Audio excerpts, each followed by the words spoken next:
বৰ্তমানৰ যিগৰাকী মুখ্য ন্যায়াধীশ ডাঙৰীয়া আছে তেওঁ অৱসৰ গ্ৰহণৰ পিছত অহা মাহৰ 15 তাৰিখে এই গোচৰটোৰ পুনৰ শুনানি হ'ব। নতুন ন্যায়াধীশ যিগৰাকী হ'ব তেওঁ এই গোচৰটোৰ শুনানি শুনিব আৰু আমি নেমছুৱে লেখ আবেদন দাখিল কৰিছোঁ আৰু আমি আশা কৰিছোঁ যে ইয়াতে গণতন্ত্ৰৰ জয় হ'ব। এই যি আইন আছে, এই সংবিধান বিৰোধী যি আইন আছে, এই মুছলমান বিৰোধী যি আইন আছে, এই আইন মানে কোনো মানুহে মানা নাই। ভাৰতবৰ্ষৰ মুছলমান মানুহে 20 কোটি মুছলমান মানুহে এই আইনখন বিৰোধ কৰি আহিছে, কিন্তু বিজেপি চৰকাৰে একমাত্ৰ যিকোনো ক্ষেত্ৰতে মুছলমানসকলক টাৰ্গেট কৰি আহিছে আৰু আমি ভাবিবলৈ বাধ্য হৈছোঁ যে 2026 চনত যদি এই বিজেপি চৰকাৰ পুনৰ আহে, মুছলমানৰ অৱস্থা যে ভাৰতবৰ্ষত কি হ'ব সেয়া কিন্তু ভাবিবই নোৱাৰি।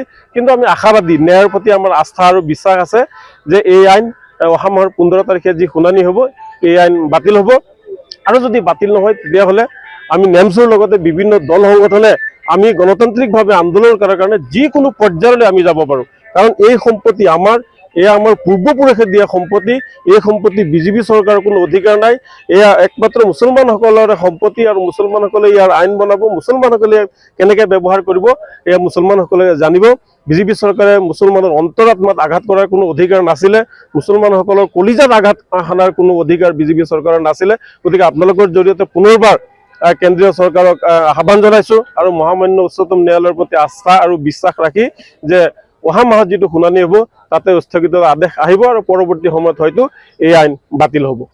It is a good order. 15 तारीख मई, हाँ, नेक्स्ट थर्सडे में जो भी डेट पड़ रही है, 14 या 15 पड़ रही है, तो उसी में लिस्ट होगा। उसके पहले नया जो चीफ जस्टिस 13 तारीख को रिटायर हो रहे हैं, 14 को नए चीफ जस्टिस बैठेंगे बेंच पर अपनी, तो वही इसको हेयर करेंगे, इसकी हेयरिंग वही करेंगे। आप किसको रिप्रेजेंट कर रहे हैं? आपका क्या नाम है? जी, मेरा नाम एडवोकेट तारिक अदीब है और मैं north east minority students union को रिप्रेजेंट कर रहा हूँ। लगा हुआ था और मतलब जो काफ़ी सारी पिटिशंस इसमें फाइल हुई हैं, लगभग 72 पिटिशंस लास्ट टाइम थी और कुछ पिटिशंस और ऐड हुई हैं, एप्लीकेशंस भी आई हैं। लगभग 100 की लगभग की गिनती है जो सारे आज पिटिशंस लगे हुए थे।